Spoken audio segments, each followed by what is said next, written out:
O Allah, guide me among those whom Thou hast guided aright, and preserve me among those whom Thou hast preserved, and befriend me among those whom Thou hast befriended.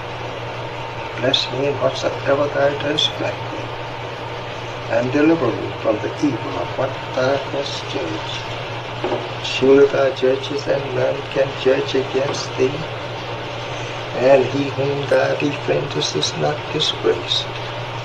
Blessed art Thou, O Lord, and exalted be Thee above what they set up besides Thee. I bear witness, nothing deserves to be served besides Thee, and I bear witness that Muhammad is Thy servant and apostle. Amen.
The Honorable Elijah Muhammad, who in my judgment is the master historian,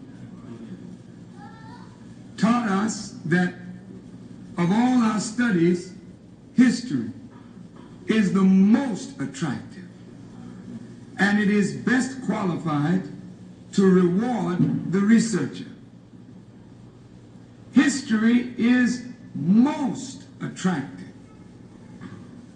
Why should history be most attractive? Because history is the recorded time of the human family in its struggle to overcome obstacles. There is no life that is without struggle. The Holy Quran teaches us that man, meaning man and woman, is made to face difficulties. And after difficulty comes ease. But it is history that guides us through difficulty.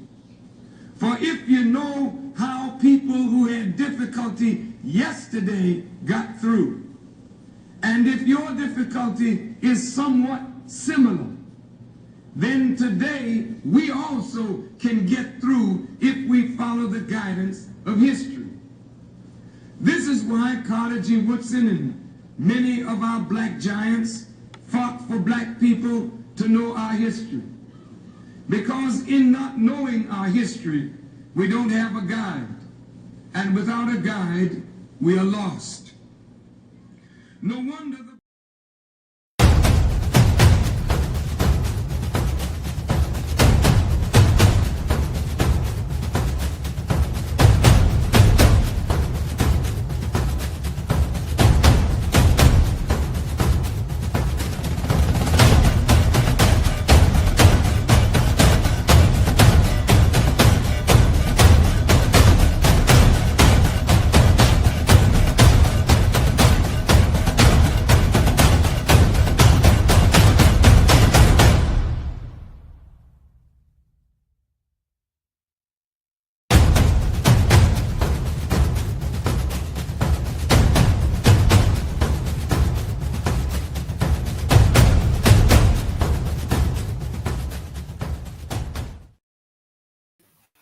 Assalamu alaikum, family. Peace be unto you. It's Money Psychology Eve.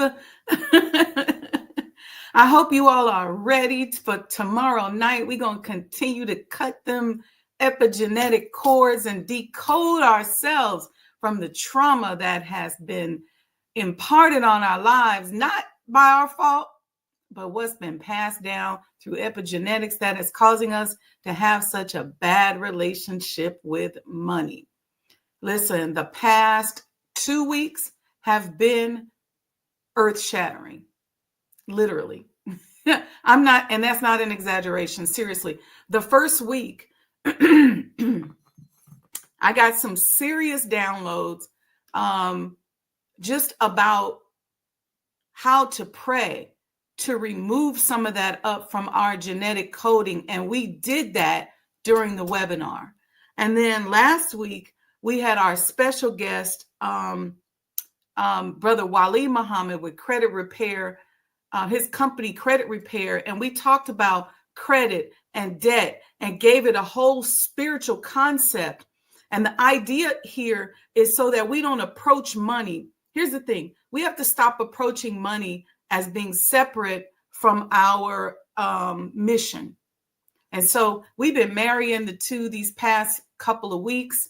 And so I'm just excited. So tomorrow, our sister Alitha Muhammad is going to be on. We're going to talk more about financial literacy, some of her specialties, insurance, investments, retirement stuff. And we're tying all of that to the mission. Okay, there's nothing that we're doing or that we are going through that the Honorable Elijah Muhammad did not touch. And did y'all see we've been filming again for the Messenger's Residence, which is a series that we're creating around the sacred award-winning renovation of the home of the Honorable Elijah Muhammad. And so on the 26th, we're going to have an event. It's going to be a networking event, and we're going to debut one of the episodes. So I'm going to tell y'all more about it. But let's get back into this separation thing. Okay. My allergies are acting crazy. We've been having all these dust storms in Chicago, so I'm drinking water this morning, just hydrating. Okay, so we covered yesterday, we started talking about separation, and I'm going to go over a couple of points from yesterday, and then we're going to learn about another Black settlement that became a ghost town. Why are you doing this, Sister Sajdah? I'm doing it so that in your mind, you can begin to see that, number one, we've done this before. Number two, we can do it in a certain numbers that you can do it with people that are like-minded and believe like you. Number three, I want us to stop being scared. And number four, which is probably the biggest part of this, is some of our demonic and predatory and slave-like mimicking behavior has got to stop if we're going to be leaders and if we're going to govern. We want respect in society. We want respect up against other members of civilized society. We got to stop all this mess. And yes, I'm fussing a little bit this morning because we got to stop it. And as bad as I feel for those who are part of some of these cases like the Diddy trial, this behavior got to stop. I've been saying for years that we got this sexual subculture in our community that nobody talks about, but it's silently destroying us. And it's time to pull the covers back on that stuff. And it's going to hurt. It's going to be embarrassing. It's going to be ugly, but it's time. We cannot be treating one another like this, and we cannot expect to live these types of lifestyles and be successful. And guess what? When we get the town and the territory, wherever we're going to govern, you can't bring all that mess over here. We ain't having no freak offs and stuff like that. We building families. We are nation building. We're producing goods and services. We're elevating ourselves as a people, as a community, so that we can be equal or greater than those in civilized society. Period, point blank. We have history.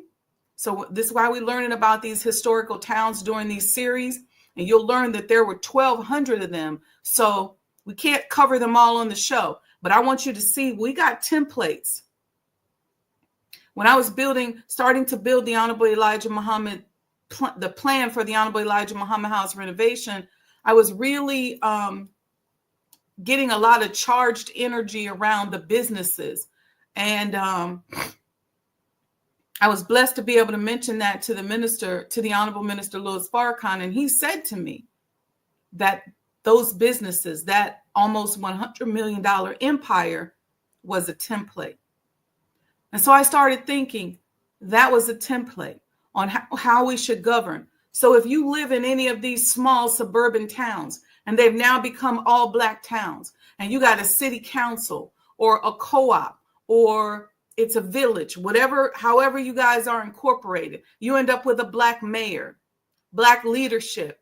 Pick up some of these principles that we're teaching here and that we've taught on this show when it comes to conscious entrepreneurship, when it comes to the accomplishments of the Muslims, some of the governing and civic principles. Don't go up in there trying to have freak offs up in the Capitol.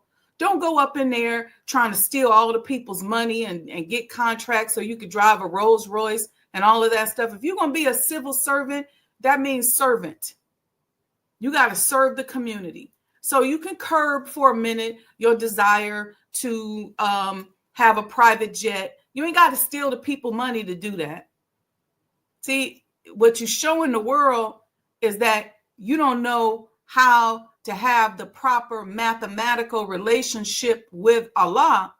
So you can't do anything. You got to take a public office in order to steal, in order to get access to contracts, in order to try to get free money. Because that's really what you're just trying to do.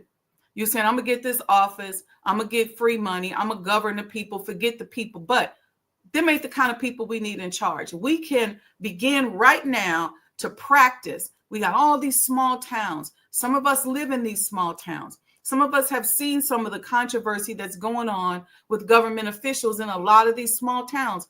And some of these tactics that were used in the past against our Black settlements are being used in modern times against our towns that we're now governing that are Black, populated by Black people. We just don't see it because we too busy being niggas. I was about to say Negroes, but no, niggas. And so all this predatory behavior is what we got to root up out of ourselves. Learn how to give, learn how to serve, learn how to govern. And this whole idea of, I'm just going to get in here and steal and take, we got to get over that. It's so lame. It's really, really lame. And I'm going to start calling that just straight up satanic is really what it is. Anyway, let's really quickly, let's report, before we look at the video, let's read point number 4, okay, from what the Muslims want. And point number 4, which is generally on the back of, if you have an older Muhammad Speaks newspaper, it'll be on the very back. If you have an older Final Call newspaper, I should say, it'll be on the very back. If you have one in the more recent 10 years, it's on the back inside cover. And it's number 4. We want our people in America whose parents or grandparents are descendants from slaves to be allowed to establish a separate state or territory of their own, either on this continent or elsewhere. We believe that our former slave masters are obligated to provide such land and that the area must be fertile and minerally rich. We believe that our former slaves are obligated to maintain and supply our needs in this separate territory for the next 20 to 25 years until we are able to produce and supply our own needs. Now, Minister Farrakhan did an interview with Tim Russert in 1997, and he elaborated on this, okay? He said, first, the program starts with number 1. That, which I just read, and at that time Tim Russert showed on the screen, is number 4. The first part of that program is that we want freedom, a full and complete freedom, number 1. The second is we want justice. We want equal justice under the law, and we want justice applied equally to all, regardless of race or color or class. The third is that we want, okay, my computer just went out on me. And I have these memorized, but I'm not trusting my memory. The third, I was saying this in my sleep, and I was just going to say it to y'all, but I wasn't going to read it. But anyway, and the third is that we want equality. We want equal membership in society with the best in civilized society. And I'm going to read that again. The third point of what the Muslims want is we want equal membership in society with the best of civilized society. He said the best of civilized society. If we can get that within the political and economic social system of America, there's no need for point number 4, which is separation. But if we cannot get along in peace after giving America 400 plus years of our service and sweat and labor, then of course, separation would be the solution to our race problem. All right. That's how that goes. Okay. First part is we want freedom, full and complete freedom. The second is we want justice. We want equal justice under the law, and we want justice applied equally to all. That means everyone, regardless of race or class or color. Everyone deserves justice. And the third is that we want equality. We want equal membership in society, not low class, not ghetto. We want equal membership in society. Wow. You know what just hit me with that? Is to say this. We're not just saying to the powers that be that we want equal membership in society. We're saying to our own people who are out there acting ratchet and treating each other any old kind of way. We want equal membership in society with the best in civilized society. The best in civilized society. So not just the best in your society, but the best in a civilized society that apparently you know nothing about. Then if we can get that within the political, economic, social, and system in America, if we can get that within the political, economic, social system of America, there's no need for point number 4.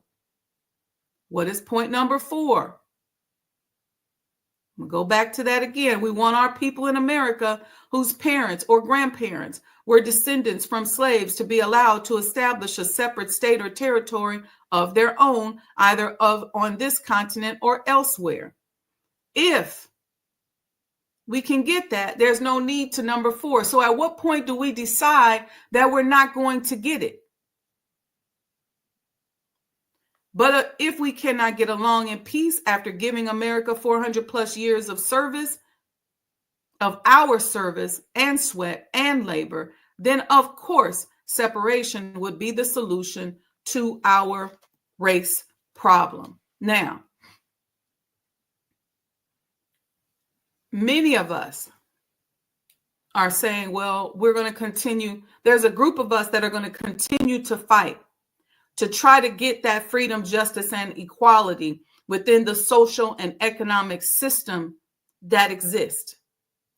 And then there are those of us who are going to voluntarily opt out of that and decide, okay, we're going to separate.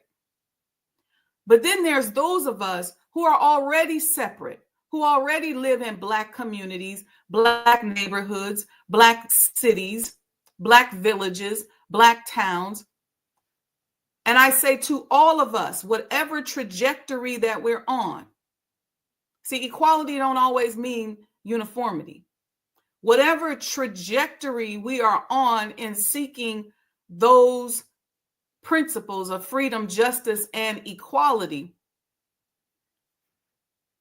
then the guiding principle of Islam as taught to us by the Honorable Elijah Muhammad that encompasses the entire body of knowledge that was prescribed to us as former slaves should be our guiding principles. We still got to understand, what are the strategies, what are the tactics that were used to take us out, and how can we govern ourselves and our affairs so that we can avoid the perils of what we're learning about in history. I don't know how much clearer I could have said that, but I want to make sure we get that. So let's get off of this bandwagon with all this pontificating we be doing, debating back and forth. Should we separate? Do we separate? How are we going to separate? Circumstances have already dictated pretty much those three tracks. It's already there. So it's time out for philosophizing, and it's time in to start being strategic and tactical about how we're going to, as a people, seek freedom, justice, and equality for us. But we are responsible for seeking freedom, justice, and equality first for ourselves, but then for all. And the only way you can seek freedom, justice, and equality for all is you got to be free. You got to receive justice. You have to have equal citizenship in a society, in a civilized society. You got to have it first in order to get it for somebody else. See, part of the problem of something that happens with us as Black people is they make us multicultural before we even got our own rights. And once they tell us, okay, I know you created this organization for Black people, but remove the Black and make it for everybody. And then guess what happens? Everybody climbs up on our back. They got their foot on our neck and they're screaming, hollering, demanding, getting bills passed overnight, and we still at the bottom. So we got to put our own mask on first. I hope that makes sense. I see y'all in the chat. Good morning, Brother Lamont. I see you. Walaikum salam. Mrs. Phoenix 91 is in the house. Walaikum salam. Sister Betty. Hey, Sister Betty. Happy Saturday, sis. I see you. Hey, Mom. Happy Saturday. Happy Saturday. Servant Nasir says, peace. Thank you. Sister Betty said, teach, sis. All praises due to Allah. Yes, and yes. 704 Joe, good morning. Thank you from Allah's 5% nation of gods in the earth. Yes, peace to the gods out there. Yes. Smash that like button. Yes, please donate. Cash App. Y'all see it. It's all there. Hit the super chat, whatever you feel like, spread the word. But what we're going to do this morning, any questions on how I framed our separation conversation? We got to stop being old school about this. It's time now. It's not time later. It's not time in a minute. Some of us are already right there at the door of separation. Some of us are already in it. Some of us are opting out. And especially as Black professionals who are now becoming more radicalized, if you will. What do I mean by radicalized? I mean radicalized to begin thinking for self. See, as a people, and I'm going to go into these 1,200 towns in a minute, and we're going to learn about this one in particular. We're generally not violent people. Yes, things happen in our neighborhoods. Our people are being killed left and right, unfortunately, by our own traumatic and predatory hands. We got to stop this. We got to get over it. We just got to put a stop to it. There's been talking. The Honorable Minister Louis Farrakhan, the Honorable Elijah Muhammad, Marcus Garvey, all these people been out here talking to us about accepting our own, being ourselves, loving ourselves, but we still out here acting like predators and animals against one another. Some of us sitting up right now with hateful thoughts in our mind, either about me on the screen or somebody else in the chat or somebody else you don't like. Got to figure out how to rise above emotions into the thinking of God. And if somebody's vibration is so bad that you can't be around it without being triggered, then don't be around it. They ain't going to be in your settlement. Maybe they'll be somewhere else. But some stuff is just petty, and some stuff is things that we got to get over. if we addicted to drugs and that's got us acting and cutting up and acting a fool, just stop. I saw a letter. I was going through some documents for the House, and a lady wrote the Honorable Elijah Muhammad, and she said, how do I stop smoking? He wrote her back 2 words, just quit. We don't got time no more. We don't have time. Some of y'all are saying, well, I'm going back to Africa. But you're going back to Africa and you want to open up a strip club. You want to go over there and destroy that society. You want to come over there with this nigga business, hating to get. I even know, let me tell you something. I know some sisters that relocated to a city in Africa. I'm not even going to say specifically. And they get along perfectly fine with the African people from the continent. But they don't get along with no other black people that come over there from America. See, you still a damn slave. You still practicing Willie Lynch. And I'm telling you, we got to stop it. I talked about Liberia and Sierra Leone and Cote d'Ivoire and how we took this Willie Lynch stuff over there. Although in this case, you got the black people from America who are beefing with each other and being jealous and competitive over business. See, we still slaves. We still want to be the only one. We don't want to be brothers. We don't want to be sisters.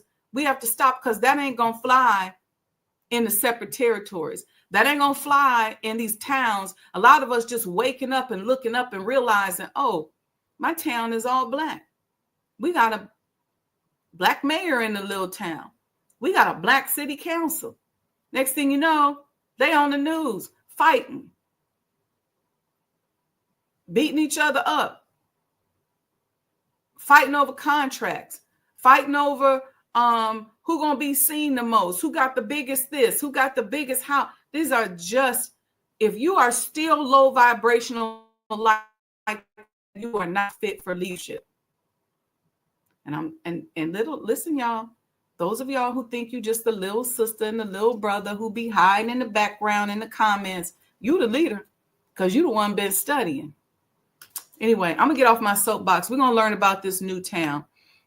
We're going to learn something new about this town, because I want to continue to show you these so that you can see that we have done this before. We just did without the knowledge of self and without understanding of who we are. So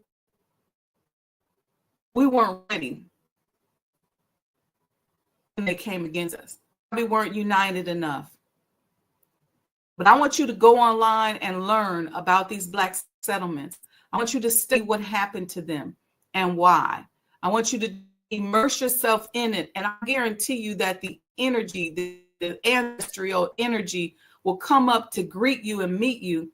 And you're going to start to come up with some different solutions. We got to do it. We don't have a choice. And for those of you who are really like, no, I don't really like living around all black people or all black this or that, guess what? That's fine too. If that's how you feel. Then when you go to the city or village where you feel like it's more culturally diverse, or maybe you feel like there's more white people there and you feel more comfortable than that, then I will ask you this. I want you to take this same assignment. And when you are in leadership there, continue to deploy these universal principles of civility and government wherever you go. The idea is for us to establish freedom, justice, and equality for all. So for those of you that got the burning sensation inside of your heart and you can't let go of multiculturalism and you can't let go of wanting to be the minority in a white society, that's fine too. Go there with responsibility and go there teaching and training civilization. I'm gonna let you have that. We're not gonna fight you on that. Go ahead, because we got work to do. It's time. It's our turn. All right. So this is about a black settlement town in New Mexico. It's not as long as the one we watched yesterday, So let's watch it. And I want you to put your questions in the chat and we'll be right back. Give me a thumbs up when I start to play it if you can hear and see.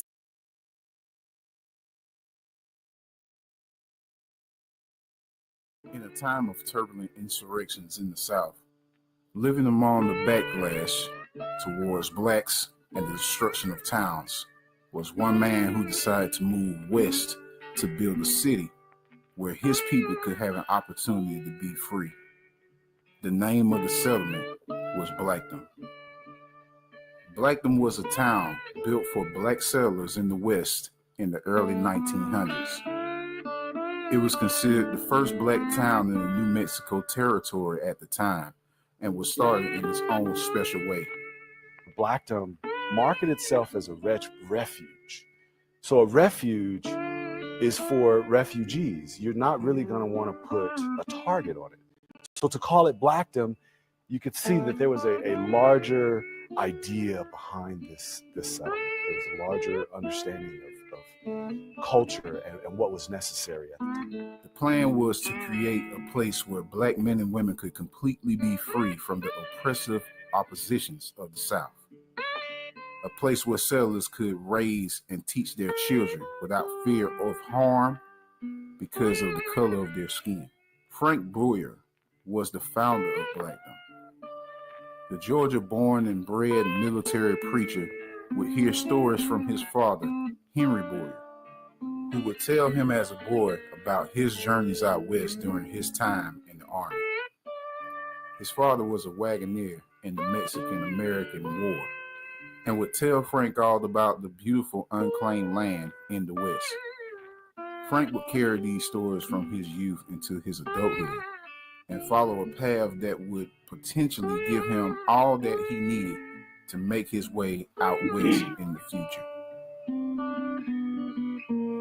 Frank Boyer would go on to attend Morehouse and Fisk University, where he studied to become a minister and learn about the legal requirements of homesteading, or how to acquire government land for development. In schooling, he would also meet his wife, Ella Louise McGruder, who was a teacher who graduated from the Haynes Institute. They both shared the same dream, to build a black settlement. Because he was a black minister, trained at Morehouse, so he had friends, he had a connection. He was trained in the military because he was a Buffalo soldier, so he had friends, he had officers, he had all kinds of things. Even though Frank and Ella were very educated, had 4 kids, and seemed to thrive in Georgia, they were still faced with racism and discrimination at every turn after Reconstruction. Not only were their lives threatened, but also the livelihood of sharecropping became the norm in the South, and white supremacists flexed their dominance. The life of the average family was extremely hard because in theory they were free. But the reality of that was just like the reality of sharecropping. It said you're earning a living, but yet at the end of the year you were deeper in debt. You were tied more to the land. So many things had been stripped from the average black family that they saw no other choice but to go and find a separate place where they could live as separate individuals. They were willing to take that chance. They felt we have no other choice. We either become subjected to this ongoing oppression or we begin to take our lives in our hands. Not only was Frank a witness of murder, he himself was also threatened by the Ku Klux Klan members. His father told him to flee to the west where he would be safe and away from potential danger. The struggle was leaving his wife and his 4 children behind to pursue a better life. He made a promise with his family that he would send for them once he found a place to settle. A friend and student, Dan Keyes, joined him on his quest where they would travel nearly 2,000 miles on foot to New Mexico, picking up numbers of jobs on the way. 3 years later, he would send for his wife and kids, and they would make a way in Dexter, New Mexico, farming hay and alfalfa. They would collect their money and search for uninhabited land nearby as they continued steady to complete their dream of forming a black settlement.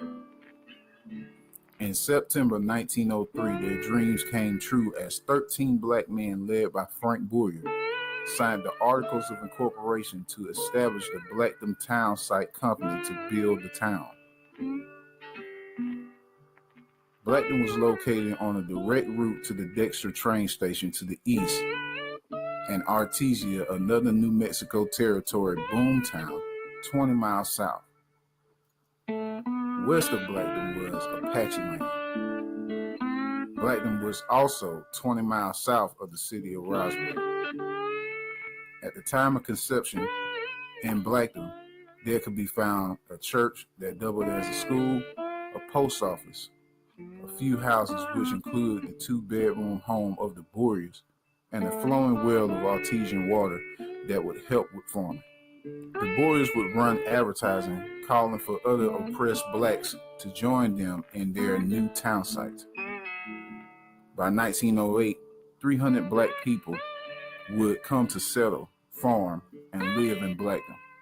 So they went from slavery to freedom in half a generation. So you had people who were in the town site company who were born under the institution of slavery. Their family was born, and then the first child born out of slavery, namely Boyer, became the president of the Blackton Town Site Company. And so when he created that, he brought his family, who were born under the institution of slavery, to this place that they called Blackton for Black sovereignty.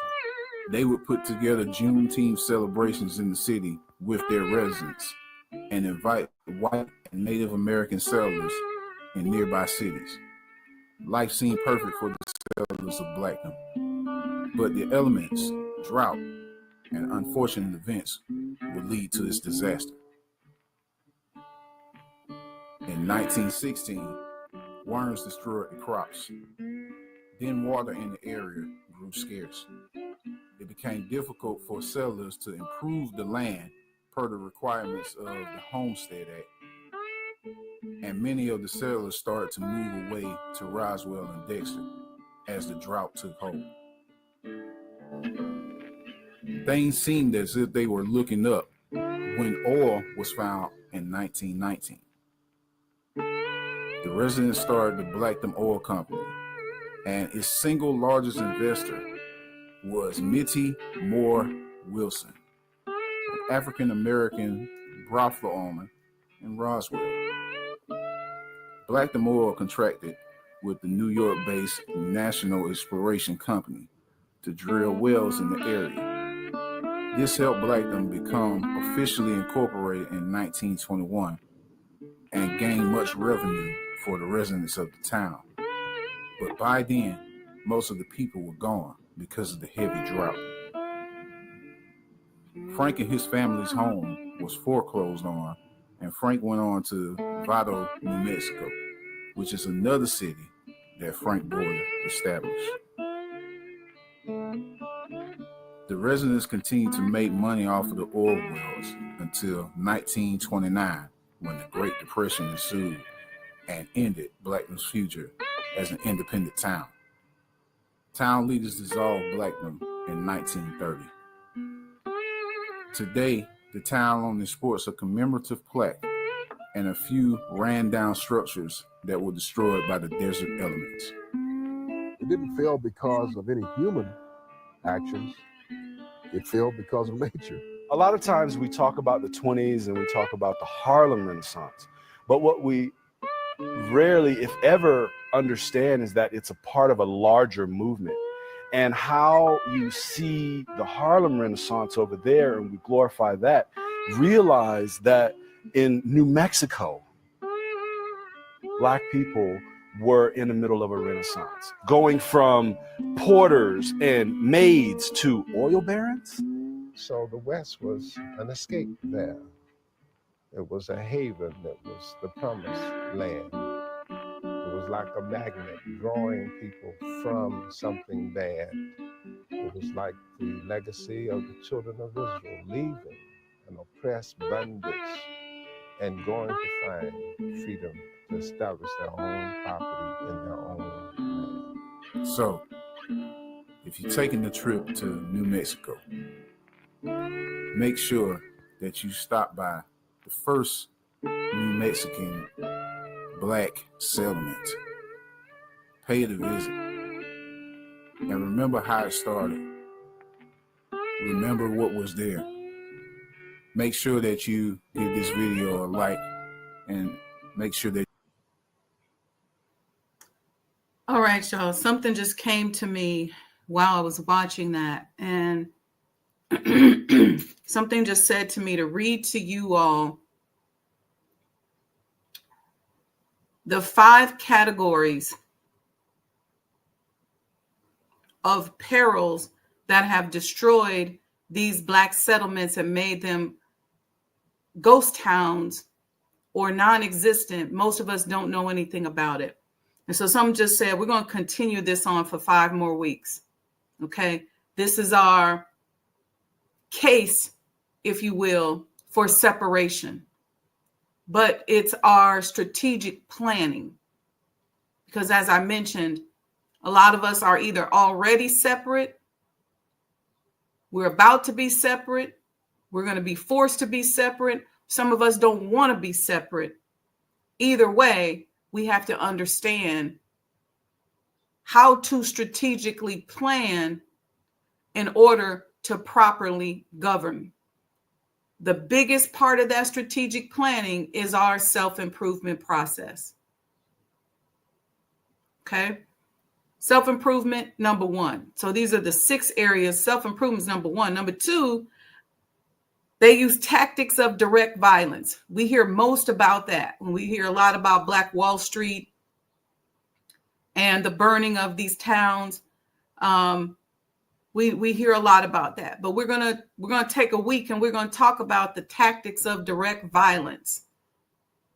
And then that way we can begin to strategically plan against that direct violence. And how do we protect ourselves against the direct violence that may come against our Black settlements, Black towns, Black villages? A lot of us living in Black towns right now. Okay.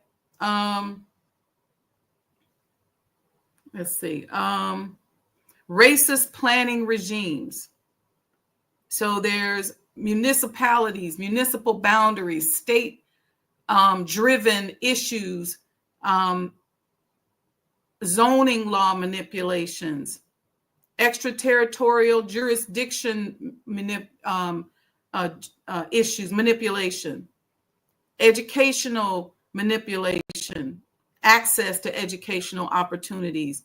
Essential services are important. Political representation.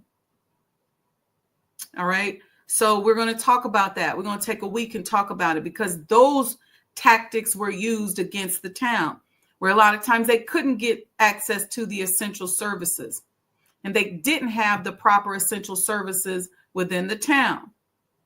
Education. I work with a city in Africa, and the first thing that they do when they build cities is they build a school. So what's our educational system looking like? Economic opportunities. We want our children, when they graduate, go to college and come back after being educated, to come back to the town. Well, what opportunities are we offering for them so that they will want to be attracted to and come back to the town or village that we're governing? Some of us, again, are going to take over wasted cities. Some of us are already living in Black towns. Some of us don't want to separate. And what I'm saying to you is, fine, don't separate, don't come. Because there's enough of us in other situations that we can still utilize these principles and these tactics of universality given to us by the Honorable Elijah Muhammad to help make America and the world better. So if you get elected in a town that's not all Black, that don't mean that you abandon these principles, is what I'm saying. All right. Property assessments were used. where they ramped up the tax assessments and caused a lot of the families not to want to live there because the taxes were too high. So we're going to talk about that. Forced sales and land loss. Almost everybody on this chat listening to this got somebody in their family, some great grandparents or something, that lost some land that was passed down to them because it was taken from them. Most everybody got that story down south. Yeah, we used to own this land, but it was taken from us. That was the big house over there. We all got that story. Well, that impacted our Black settlements and our Black towns, and we're going to talk about that. And we're going to talk about the environmental injustice. Some of it is just climate change. See, one thing to study is the white man is really good at dealing with climate change in areas, or dealing with how to combat nature so they can continue to settle in an area. The city of Chicago is a perfect example of that, because Lake Michigan boundaries where you see it now are not the original boundaries of Lake Michigan.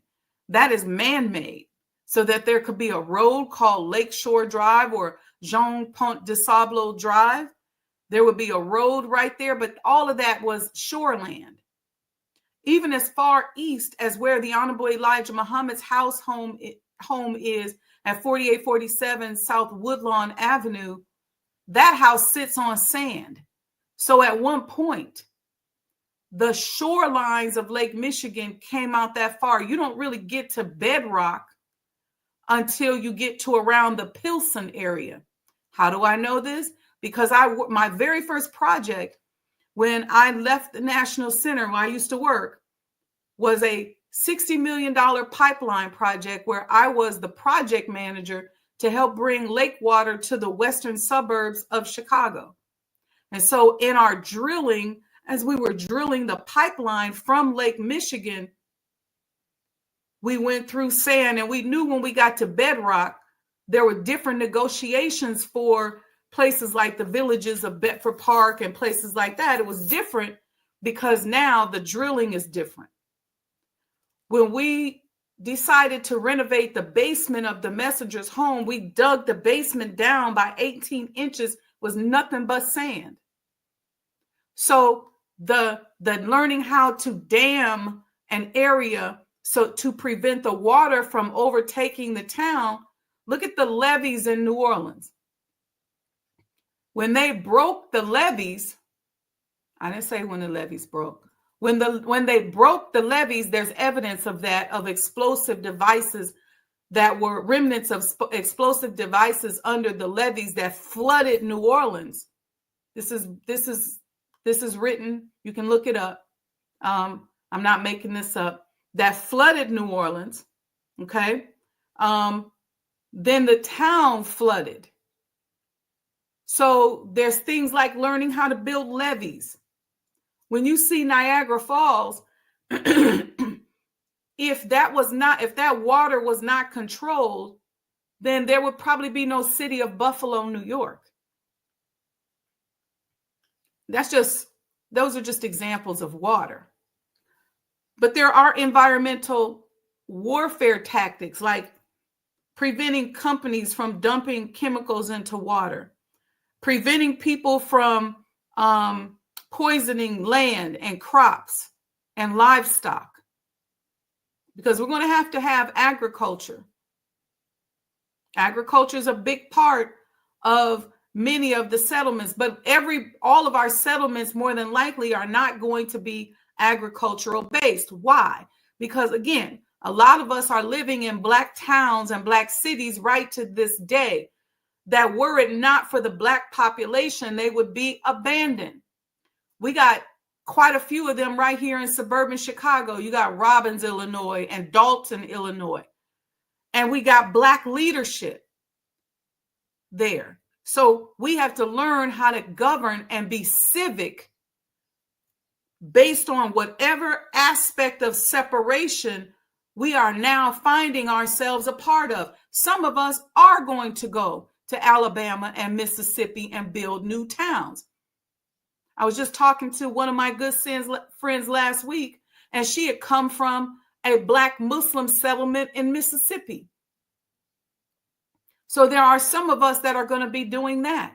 There are some of us that are going to be governing in existing cities. There are some of us who are going to be building brand new, spanking new cities. And there are some of us who don't have the mindset of separation. And maybe Allah just hasn't put it inside of us because our job is to go within, quote unquote, the current society. I was about to say, quote unquote, civilized society, but within the current society, and be leadership in government. And as leaders in governments, we have to have a mission and a mindset of freedom, justice, and equality for all, as we read at the beginning of the show. Let me go to y'all comments. Please put any comments or questions in here so we could add to the conversation.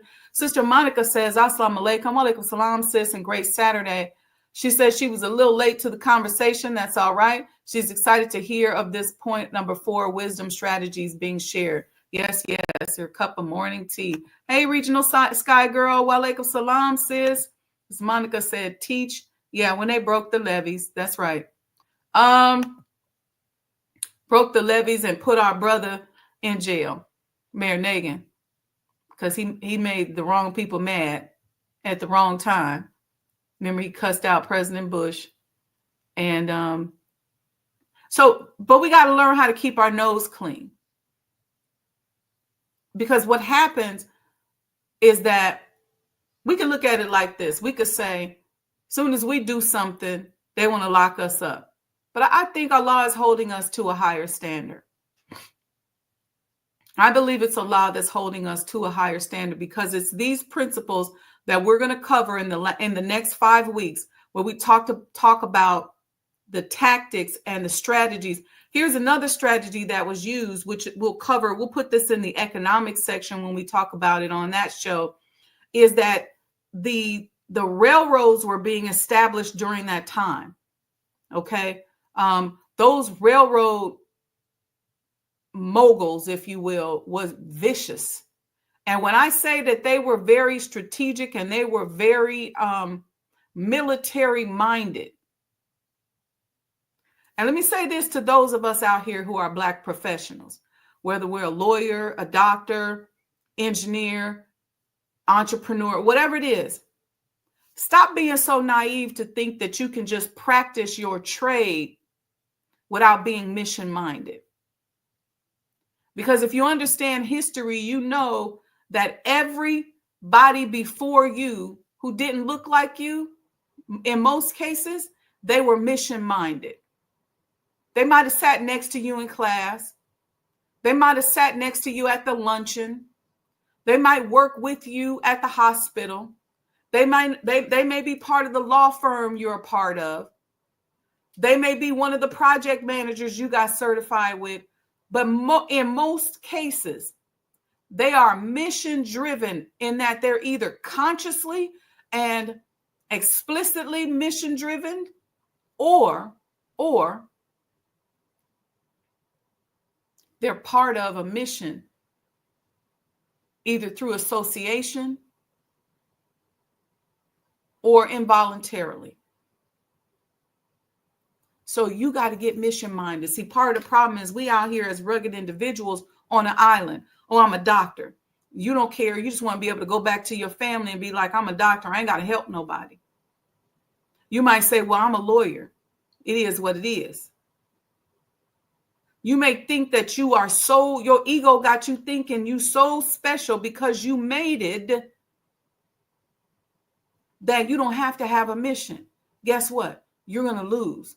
You're just going to be that one single generation, and that's all you're going to do. You better get a mission in your mind. So if you are one of the people who's not going to be in one of the separate villages, towns, settlements, or territories, because it's not monolithic anymore, and you find yourself and you say, I'm multicultural, and you say, I'm all about going in, I want to be the only Black person in the town. I like living in neighborhoods where it's mostly white. Maybe that's where you are, and that's okay. but you better be taking these principles with you where you go, and you better be mission minded. So at the end of the day, our mission to save our people and to properly govern ourselves is one that is good enough, divine enough, supreme enough to save all of humanity. Don't get over there with them people and start acting corrupt and acting like predators. Just because they do freak offs don't mean you got to learn to start doing freak offs. Just because they stealing contracts and doing predatory stuff don't mean you got to start doing that. You can get over there and learn and bring it back to your community, or you can get over there and govern like a god. I'm just saying. All right, y'all. So we're going to get out of here. I want to make sure, you all, that you are all signed up. Use this QR code right here. Sign up for Money Psychology Week 3, which is tomorrow, 7 p.m. Central Time. Sign up. You cannot listen if you don't sign up. All right. These courses are designed to begin to unravel and decode the trauma and the bad relationship that we have with money. We literally have been praying on each of these classes to decode ourselves. We thank our ancestors for everything they've gone through. We thank them for their lives, for their experiences. I almost broke down when I saw them men walking 2,000 miles. What were they thinking? What was the type of will that they had? Give me some of that drive. They walked from Georgia to New Mexico by foot, taking odd jobs along the way so that they can build this new settlement. They can find a better way. And when they got there, they sent for their wives and their children. The first person to begin to settle and buy amongst them was a Black woman. My point is this.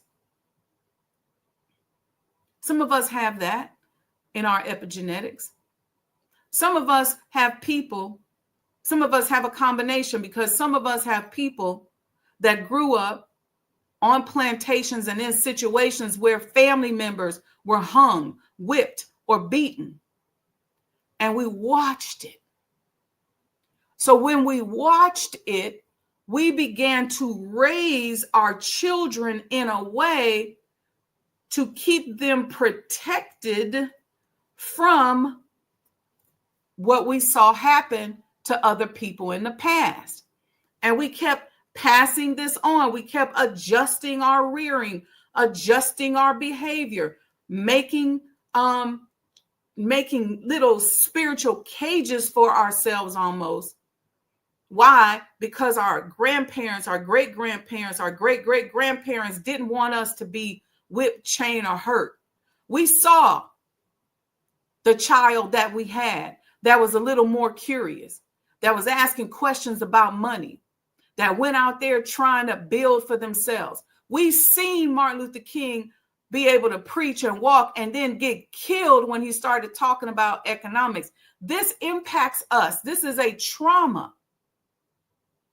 We watched the empire that the Honorable Elijah Muhammad built crumble.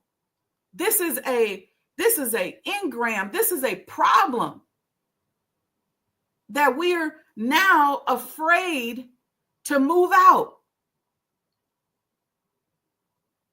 We see it. But I want to be that example to show you that we don't have to be afraid of that anymore, because a God has come to give us a new way of being and a new way of thinking, and we got protection. So the ancestors can let go of us now and let us go, because we got protection. We already in danger. Yes, some of us may die. in doing this. Some of us may get killed. Some of us may fall victim to some of these perils, but there's a lot of us that's going to survive. Why? Because we are living in a different day and time. And it is our time. It is our turn. We have enough experience under our belt to lead the world. See, you can't lead if you ain't been through what we've been through. Nobody's gone through what we've gone through. And I'm going to show you over these next 5 weeks when we're talking about separation, point number 12. I'm going to show you how we are in a position, and all we got to do is work on our morality. All we got to do is work on our self-improvement. Let's work on healing. Because we're being thrust into these situations, whether we're ready for it or not. Okay, thank you, Brother Lamont. I'm going to get off my soapbox here. Great segment today, Sister Sajdah. We are nothing without that mission of being the builders of society. Amen, Brother Lamont.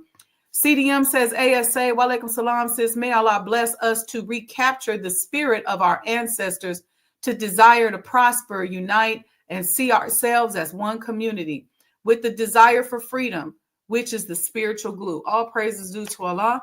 All right. So with that, sign up tomorrow, okay, and tune in. Next 5 weeks, we're going to be talking about separation, and we're going to be zoning in on some of those individual tactics each and every day. So, yeah, that's it. All right, y'all. I'll see y'all tomorrow night. Listen, I'm telling you, it's worth it. It's worth it. It's worth it. And you don't want to miss it. Love you all. Peace and blessings. Make it a beautiful day. And I want you to remember, it's not vibrational. It's not personal. It's vibrational. It's not personal. It's vibrational. I'll see y'all. I'm out of here.